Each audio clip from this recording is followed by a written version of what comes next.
Usain Bolt's 100-meter record. This is worthless. LeBron James' all-time scoring leader. Worthless. Eliud Kipchoge's sub-2 marathon.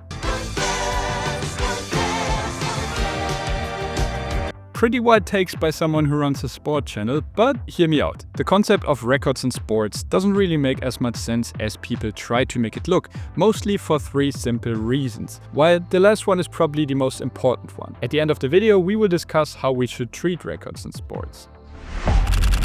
Cheetah Sports.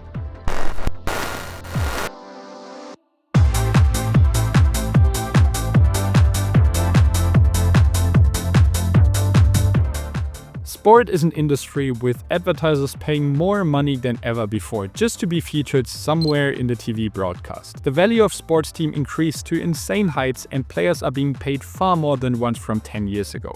How exactly does this influence the sport itself? Well, it gives teams the opportunity to pay more staff, more physiotherapists, more athletic coaches, and so on.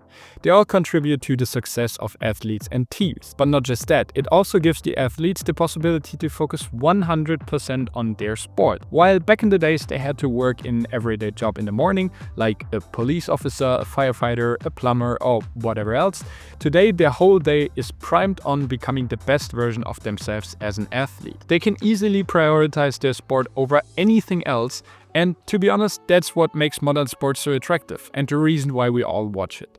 But it makes it pretty much impossible to compare them to athletes from the past century.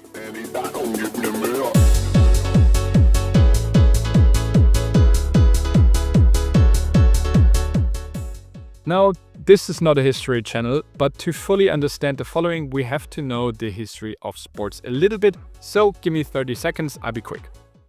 Most literature agrees on modern sports that are somewhat similar to what we have today, developed in the 18th century. Back then it was mostly for educational purposes or to be healthy as part of an army. The first sport-like games developed a little later and became popular in the high society as entertainment. However, about 2 centuries later, sports became its own large scientific field with institutions specialized in just that. From that point on, sports science was one of the fastest growing fields in science.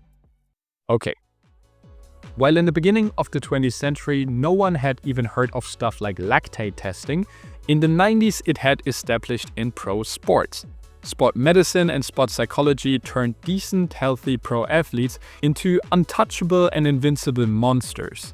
The training methods changed so much in a few decades that there's absolutely no way a comparison of athletes from the 60s to today's pros would make any sense.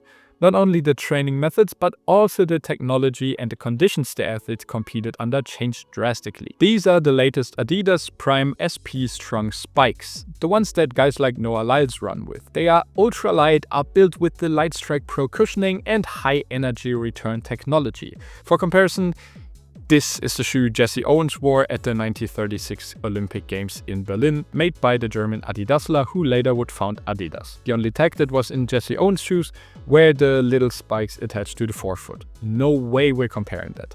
Another examples are swimsuits. They advanced so fast that in 2009 the FINA had to ban swimsuits with polyurethane during competitions, since they would give swimmers who wore them an insane advantage over those who wouldn't. Of course, this is an extreme example, but it shows how much sports developed. All in all, working on how to improve in sports using science and tech has gone so far that it's basically impossible to compare today's athletes to previous ones. By the way, if you like these kinds of videos, please leave a comment or at least subscribe to the channel. Thanks!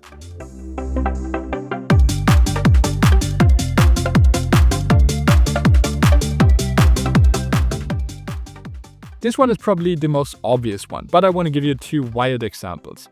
The first one is from the world of track and field. If you check the Wikipedia article on javelin throwing, it's held by Jan Jelenzy, I hope I pronounced that correctly, with a 98.48 meter throw, so about 323 feet in 1996. At the same time, if you read the Wikipedia article of Uwe Hohn, you will find that his personal best was his 1948 throw of 104.8 meters, so 343 feet and 9 3/4 inches. God, I hate this Imperial BS. So how can this be right? Well, just 2 years after Uwe Hohn set his record, the IAAF changed the design of the javelins used. They moved the center of mass forward by 4 centimeters. What might seem like a minor change actually makes a big difference when it comes to how far the javelin flies. With the center of mass being further in the front, the javelins would go shorter with the same amount of force. This change of rules makes it impossible to compare today's athletes to the ones from before the change. We'll discuss how we should treat these records in sports after one last example. In the NBA, the best basketball league in the world right now, you have 3 ways to score points. 1 point from the free throw line, 2 points from this area right here, and 3 from the 3-point line. But that wasn't always the case. Before the 1979 season, there was no 3-point line. So players like Bob Cousy, Will Chamberlain, or Kareem Abdul-Jabbar didn't even have the option to shoot 3-pointers in their career, or at least in part of it. Comparing their stats to records of guys like Ray Allen or Kyle Korver, who basically lived at the 3-point line, is just pointless.